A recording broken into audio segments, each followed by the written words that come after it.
اور میں مثال دیتا ہوں حدیث، یہ جو میں حدیث کی ایک اور مثال ہے کہ جزیات کے ضمن میں اصول حدیث میں بیان ہوتی ہے، اس کی ایک مثال دے کر اصل موضوع کی طرف آتا ہوں۔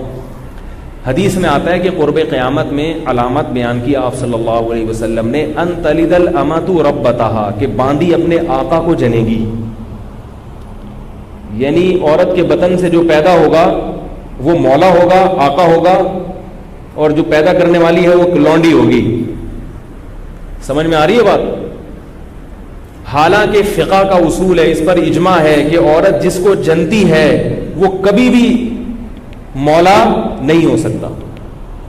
جب غلاموں کا دور تھا نا، تو آپ نے اگر کوئی ایسا غلام خریدا جو آپ کا قریبی رشتہ دار ہے تو اس غلام پر آپ کی ملکیت نہیں آئے گی، فوراً آزاد ہو جائے گا۔ جب غلامی کا دور تھا نا، تو اسلام نے رشتہ دار کو غلام بنانے کی اجازت نہیں دی ہے۔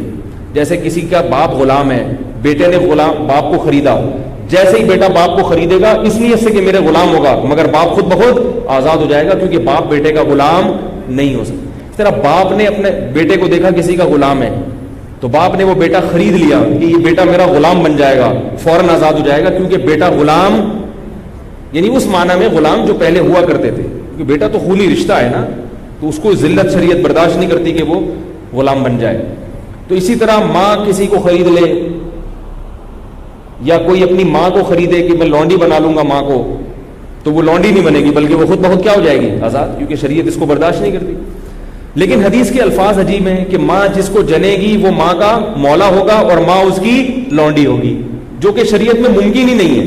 تو یہاں بھی شریعت، نبی صلی اللہ علیہ وسلم اصول بیان کر رہے ہیں کہ قیامت میں الٹے الٹے کام ہونا شروع ہو جائیں گے، ایسے کام جس کا تصور بھی صدیوں سے نہیں ہوگا، وہ کام ہونا شروع ہو جائیں گے۔ فطرت سے بغاوت، ماں جس کو جنتی ہے وہ غلام تو ہو سکتا ہے، کیونکہ بیٹا اس مجازی طور پر تو ماں کا غلام ہی ہوتا ہے نا، ماں بیٹے کی لونڈی کبھی بھی نہیں بنی ہے، غیر مسلموں کے ہاں بھی نہیں ہوتی تھی۔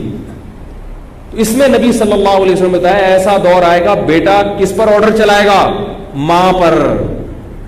اور آج یہ بہت بڑے پیمانے پر شروع ہو گیا۔ گھر میں چل کس کی رہی ہے؟ باپ اور ماں کی نہیں چل رہی، اولاد کی چل رہی ہے۔ بیٹا باپ پہ حکومت کر رہا ہے اور بیٹی ماں پہ حکومت کر رہی ہے، اور الٹے الٹے قوانین بن رہے ہیں۔ گیس میرج کا رواج صدیوں میں اس کا تصور نہیں تھا، تو یہ سارے الٹے الٹے کام، فطرت سے بغاوت۔